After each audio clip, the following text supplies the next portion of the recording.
si Lisa Marcos ay nagre-rely lang po sa kanyang imagination, sa kanyang saliva, at kung ano pa, hindi natin kung baka nasa alapaap siya ng mga panahon na yan, Ma'am. Ako napansin mo yung train of thoughts niya, sabog, bangag, right? Magsasalita siya, tapos hindi niya tinutuloy, then talagang walang continuity. Si Bongbong Marcos ay dapat subject to surveillance and drug bypass noong 2012. Sinungaling ka mula ulo hanggang paa, mula sa cuticle ng iyong mula sa cuticle ng iyong paa hanggang sa dulo ng iyong dry na buhok na dapat mo nang ipa-hot oil. Ito nga mga kababayan, bago natin ituloy ang video na ito, kung bago ka lang sa aking YouTube channel baka pwede makahingi ng like at subscribe at click mo na rin ang notification bell para updated ka sa aking nilalabas na bagong video. Salamat po. Sinungaling pa, diba? Kasi sinungaling talaga. Itong si Lying Lady, ako ay hindi po laway ang aking sinasagot sa kanya dito. Ang sinasagot ko po ay actual conversation na nasa aking telepono, actual Facebook conversation, at of course, public court records, court documents. So, ibig sabihin po ay si Lisa Marcos ay nagre-rely lang po sa kanyang imagination, sa kanyang saliva, at kung ano pa, hindi natin kung baka nasa alapaap siya ng mga panahon na yan, Ma'am Shi. Ako nakikita ko nasa alapaap siya, wala siya sa tamang katinuan. Alam mo yun, kasi, ewan ko napansin mo yung train of thoughts niya, sabog, bangag, right? Magsasalita siya, tapos hindi niya tinutuloy, then talagang walang continuity. Yung kanyang, di ba, magsasalita ka sa isang topic, you have to finish first bago ka tumalon. But since sinungaling nga siya, lying lady nga siya, obviously, nasa alapaap siya, o baka may tinira siya. Hindi natin alam. Di ba? Di ba, pero yun na nga, mga kababayan, ginagawa niya to kasi dinidistract niya ang taong bayan. Kasi ito po ay normal sa politika, para hindi po kayo nabobola. Pag may mga malalaking issue, may tinatawag na lightning rod, no? Ngayon, lahat ay pinupukol kasi yung asawa niya yung asawa niya hindi sagot, nagpapanik na, 'di ba? Ganyan kasi si BBM, nagpapanik 'yan pag may stress. Nagpapanik 'yan pag may stress. Siguro gusto nilang tanggalin ang pressure kay BBM. So ngayon, nilipat kay Lisa. Gumawa sila ng clown to have every circus needs a clown. So kumuha sila ng clown, so ginawa nila is, tirahin mo lahat. Siyempre, pag tinira yung lahat, yun yung mapag-uusapan kasi ibablog ko, yung magre-reply ako, magre-reply ka, reply si Sarah. Matatabunan ngayon ang issue na si Bongbong Marcos ay dapat subject to surveillance and drug bypass noong 2012. Yes, hindi natin iwawala yan. Gusto ko lang puruhan ngayong moment na ito. Dahil we are like 13,500 live viewers. Gusto ko lang sabihin, I know, narinig mo na rin binanggit ko yata yesterday, na nasa Office of the President, nasa PDEA, nasa Senado na ang letter nung investigating agent na supposedly na magsusurveillance o magre-raid kay Marcos Jr. doon sa Rockwell. Okay, ngayon natataranta na sila. Kasi, I know, nanonood si Senator Bato at makakarating to sa kanya. Nag-usap kami through our common friend na mag-o-open talaga ng investigation si Senator Bato doon sa dokumentong yun na ipinakita ko na pinapalabas ng PDEA na ito ay AI generated. So, kaya yun ang umiikot yung kanilang tubong, nararattle sila. Kaya siguro lumabas itong si Liza. Di ba?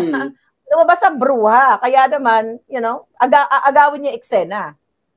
Yes. So ngayon, nagkatagumpay siya, pero dahil patola naman tayong pareho, mother. Patola. Pero bubugbog, di ba? Gugurgurin natin siya dito. Hindi natin pwedeng kalimutan yun. Diba? Dahil pareho kaming patola, patola 1 and patola 2. Papatulan namin siya dito, pero ibabalik pa rin namin ang tunay na issue ng bayan. Diba? So, pagbibigyan ka lang namin, no, Lisa Marcos, ng siguro mga 1 to 2 days, pero babalik ulit tayo next week. Babalik tayo sa real programming. At saka ito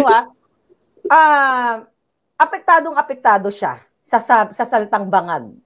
Okay? Nabangag na bangag. Bakit naman? Kaya nga, alam mo, lahat, yun nga, ang talagang halos lahat ng sinabi niya doon ay kasinungalingan, na hindi siya naaapektuhan, at yung mga tungkol sa smuggling, siguro sa vlog ko na yon. But again, gusto mo bang sagutin ko na yung sinabi niya sa akin? O may idadagdag ka pa muna? Si i-separate mo yan ng iyong sariling stand-alone. You want stand-alone? Sa'yo, para talagang meron kang para talagang makatikim si Mrs. Araneta. Makatikim siya ng bonggang-bongga. Oo, pero yung sa akin lang, gusto ko lang sabihin na, yung sa akin nga lang, nagsisinungaling na siya. Ganun kakapal ang feslak ni Mrs. Araneta Marcos na magsinungaling kahit may court records, kahit may official correspondence ako with the lawyer na sinabi niyang finire ko. Meron akong conversation with Thinking Pinoy. Everything is documented. Kasi Mamshi, kaso to everything is documented. Yeah. Text messages, everything kasama lahat yan. Yeah. Kasama yan lahat. Sas, I know that. Kasi may dalawa akong kasong siya ang sponsor. Actually, maisingit ko lang. Actually, I texted my lawyer today. Sabi ko sa niya, hey, do you know what? The first lady in the Philippines, sabi ko, made an interview with this person, sabi ko na nag-fabricate din ng crime sa akin.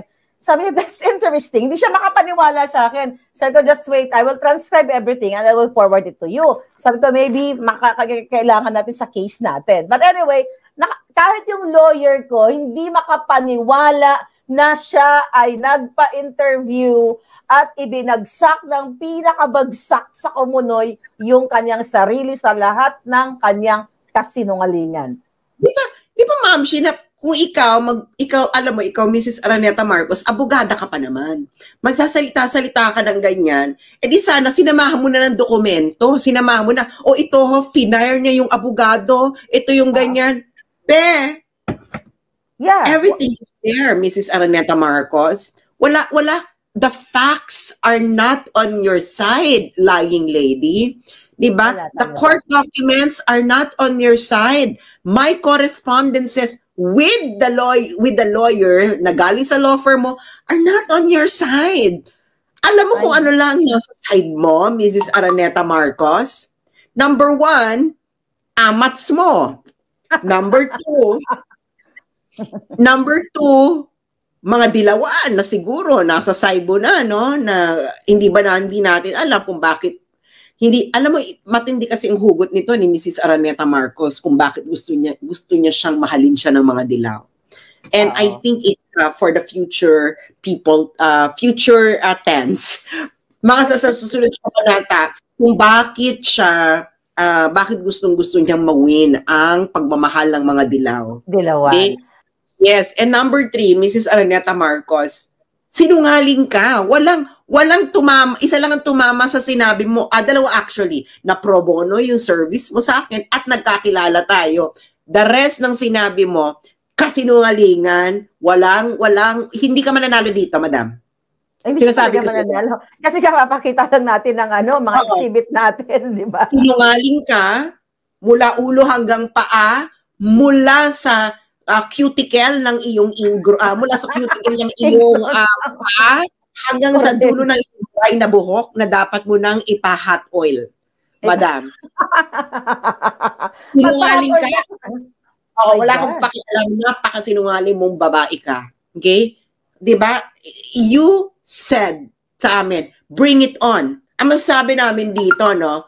Well, it has already been brought in, bitch. Yes. Maling-mali. Wala yung magic wand ko eh. Sabi ko, wag na kasi kasama ko si Sas, may magic wand sana ako. But anyway, alam mo, somehow, ito ha, I felt something nung pinapanood ko siya, naawa ako. Meron ka naramdaman na ganon? Actually, naawa ako kasi napaka-desperate na. Yeah, desperada.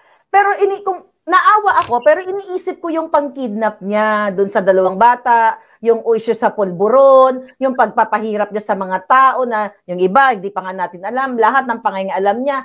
Hindi siya nakakaawa eh. Pero yung itsura niya, maliban sa mukhang labanderang hindi nabayaran, hindi nagsuklay, mukhang kutuhin pa. As in, alam mo, let's Ma'am Shi, wag natin idamay ang mga may dignidad na mga labandera. Oh, sorry, yeah. Thank you, Sas, for reminding me.